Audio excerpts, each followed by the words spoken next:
Assalamualaikum warahmatullahi wabarakatuh. Kami doakan keselamatan dan kesuksesan bagi semuanya, terutama bagi yang selalu menonton video kami. Salam sukses dari Khairil Anwar Half Series. Video ini berisikan pengalaman kami sebagai edukasi dalam hal manajemen dan aplikasi alat-alat berat, yaitu dalam menghitung kapasitas produksi alat, menghitung biaya produksi alat, serta bagaimana cara menghitung jumlah kebutuhan alat dan biayanya dalam suatu pekerjaan atau suatu proyek, seperti dalam pekerjaan konstruksi, pertambangan, perkebunan, atau pertanian. Penentuan alat yang tepat guna akan membuat pekerjaan tersebut tepat guna dan biayanya pun rendah dengan hasil yang maksimal. Bila ada pertanyaan atau saran, silahkan ditulis pada kolom komentar. Pada kesempatan kali ini, kami ingin menyampaikan pembelajaran dalam hal pengetahuan alat-alat berat, pompa, tongkang, dan kapal kerup yang berhubungan dengan pekerjaan konstruksi dan pertambangan, serta sedikit tentang perkebunan atau pertanian.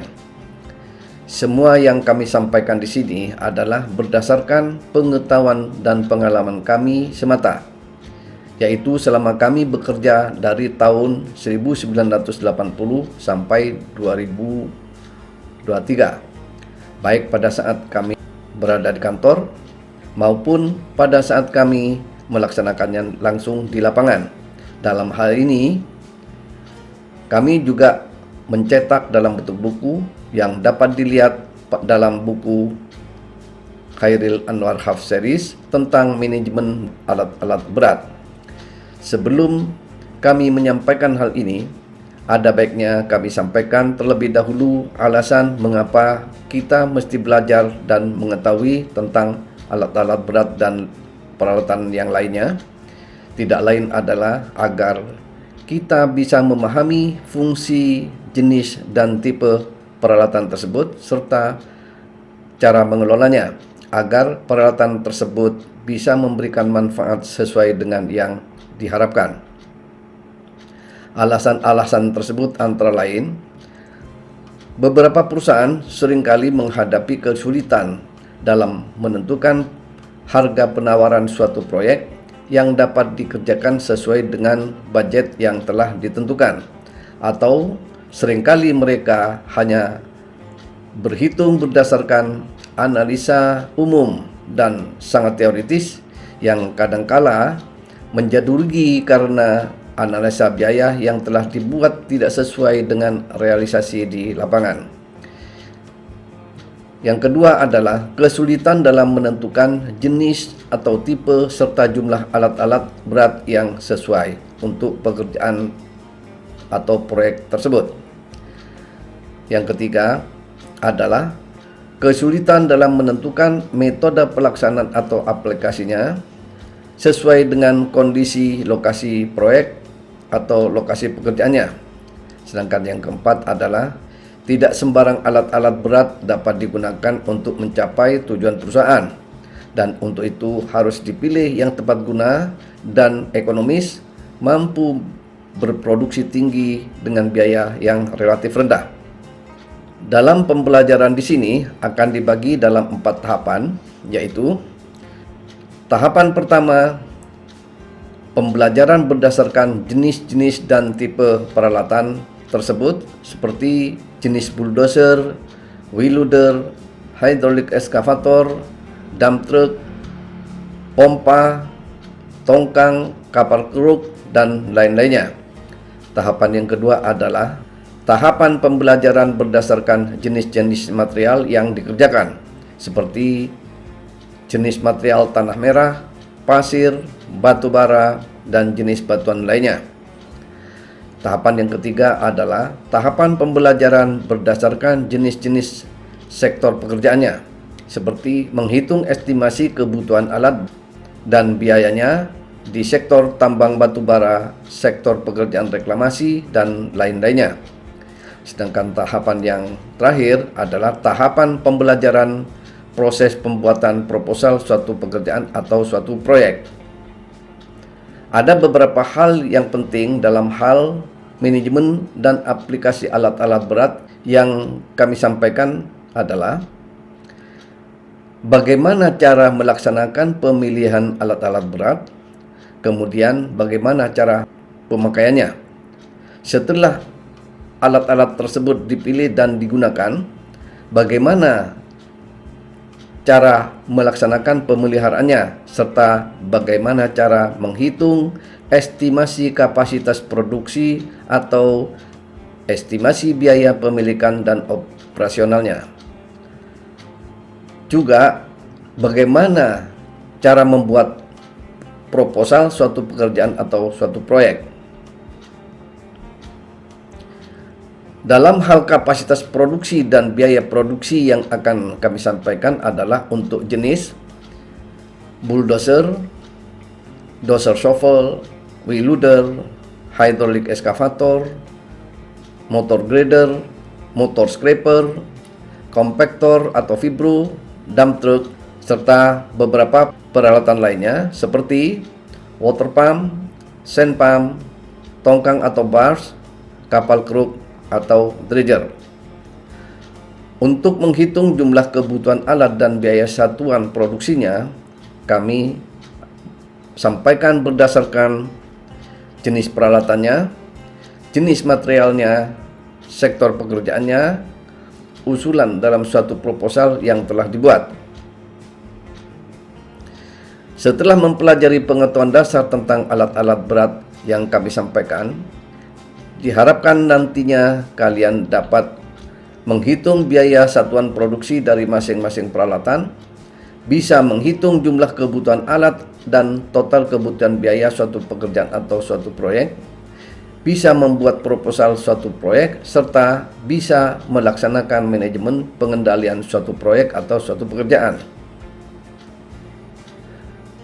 Ada beberapa hal penting dalam manajemen dan aplikasi alat-alat berat yang akan kami sampaikan adalah bagaimana cara melaksanakan pemilihan alat-alat berat, kemudian setelah memilih alat tersebut, bagaimana cara menggunakannya, kemudian bagaimana cara melaksanakan pemeliharaannya. Selanjutnya, bagaimana cara menghitung estimasi kapasitas produksi serta biaya pemilikan dan operasionalnya, serta bagaimana cara membuat proposal suatu pekerjaan atau suatu proyek. Dalam hal kapasitas produksi dan biaya produksi yang akan kami sampaikan adalah untuk jenis bulldozer, dozer shovel, wheel loader, hydraulic excavator, motor grader, motor scraper, compactor atau vibro, dump truck, dan wheel tractor,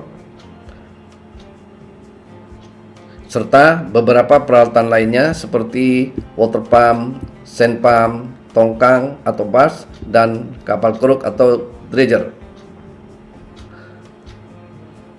Untuk menghitung jumlah kebutuhan alat dan biaya satuan produksinya, kami sampaikan berdasarkan jenis peralatannya, jenis materialnya, sektor pekerjaannya, dan usulan dalam suatu proposal yang telah dibuat. Setelah mempelajari beberapa pengetahuan dasar tentang alat-alat berat yang kami sampaikan, diharapkan nantinya kalian bisa menghitung biaya satuan produksi dari masing-masing peralatan, bisa menghitung jumlah kebutuhan alat dan total kebutuhan biayanya, bisa membuat proposal suatu proyek atau suatu pekerjaan, dan kalian bisa melaksanakan manajemen pengendalian suatu proyek atau suatu pekerjaan. Video berikut ini adalah video yang ke-95 yang berisikan pengetahuan dasar atau product knowledge tentang dozer shovel beserta kelengkapannya yang umum digunakan, yaitu macam-macam bucketnya, track shoe-nya, dan lain-lainnya.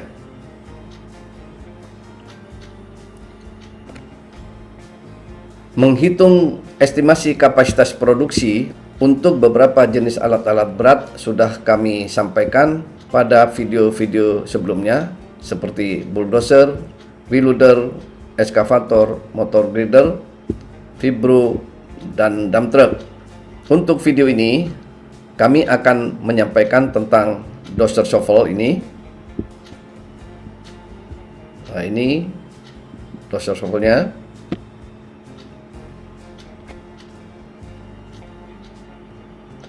Ini contoh foto dozer shovel. Ini juga contoh foto dozer shovel. Dozer shovel ini adalah sama halnya dengan wheel loader. Perbedaannya hanya pada rodanya ini. Fungsinya sama-sama untuk memuat. Dozer shovel ini sangat efektif jika beroperasi di daerah dengan landasan kerja rata sampai kasar, serta mampu bekerja dengan baik pada kondisi tanah kering sampai lembab.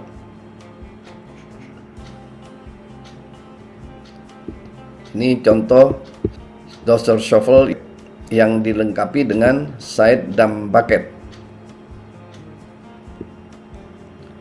Kelengkapan lainnya bisa juga seperti wheel loader ini dilengkapi dengan dumping fork. Di sini disampaikan juga bahwa dozer shovel atau wheel loader itu serupa.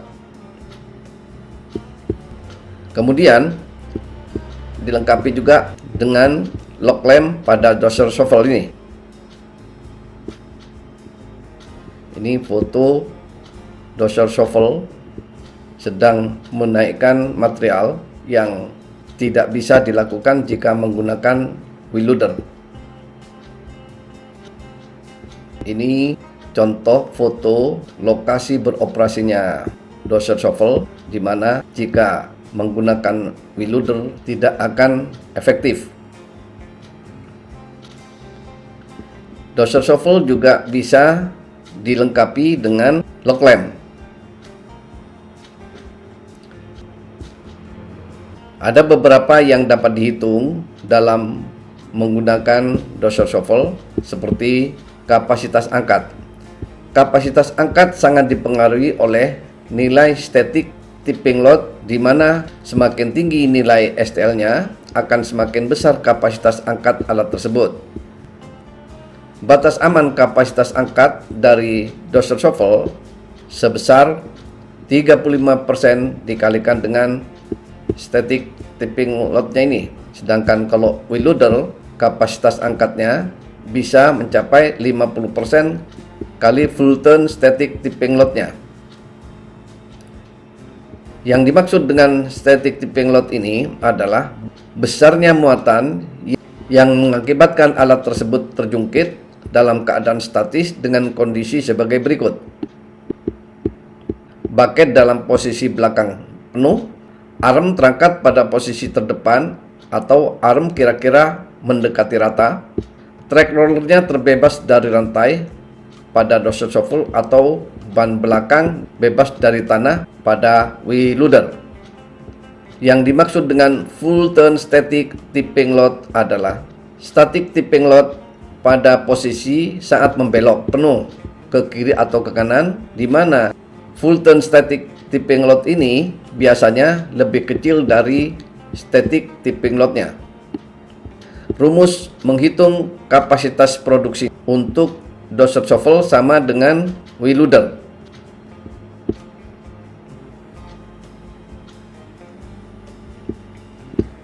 Ini contoh foto static tipping load untuk wheel loader, sedangkan ini untuk dozer shovel. Kecepatan maju dan mundur biasanya menggunakan F1 atau R1 atau F2 dan R2. Dalam hal ini sangat tergantung keterampilan operator dan kondisi lokasi medan kerjanya. Ini contoh dozer shovel sedang memuat batuan. Metode kerja wheel loader atau dozer shovel yang pertama adalah V-shape loading. Ini yang umum digunakan di lapangan. Yang kedua adalah cross loading. Kemudian load and carry umumnya dilaksanakan di daerah crushing plant atau pelabuhan, seperti mengangkut batu bara dari lokasi stockpile ke hopper. Selain itu, yang harus dihitung juga adalah kesesuaian kerja muatan dan pengangkutan. Kesesuaian kerja pemuatan dan pengangkutan adalah keselarasan antara alat muat atau loader dengan alat angkutnya, sehingga operasi pemuatan dapat berjalan dengan baik dan lancar, di mana hal ini sangat dipengaruhi oleh cara kerjanya, jenis alatnya, ukuran materialnya, dan kemampuannya. Untuk mengkaji kesesuaiannya, dapat dilakukan langkah pengamatan sebagai berikut. Yang pertama adalah penyesuaian berdasarkan spesifikasi teknis alat, terutama pada saat merencanakan pemilihan alat atau penggantian alat dengan petunjuk teknis pemilihan alat tersebut seperti pada tabel di bawah ini. Kemudian, penyesuaian berdasarkan pengkajian mix factor, yaitu pengkajian yang dilakukan pada saat alat sudah digunakan dengan melakukan pengamatan waktu siklus atau cycle time dari loader atau haulernya.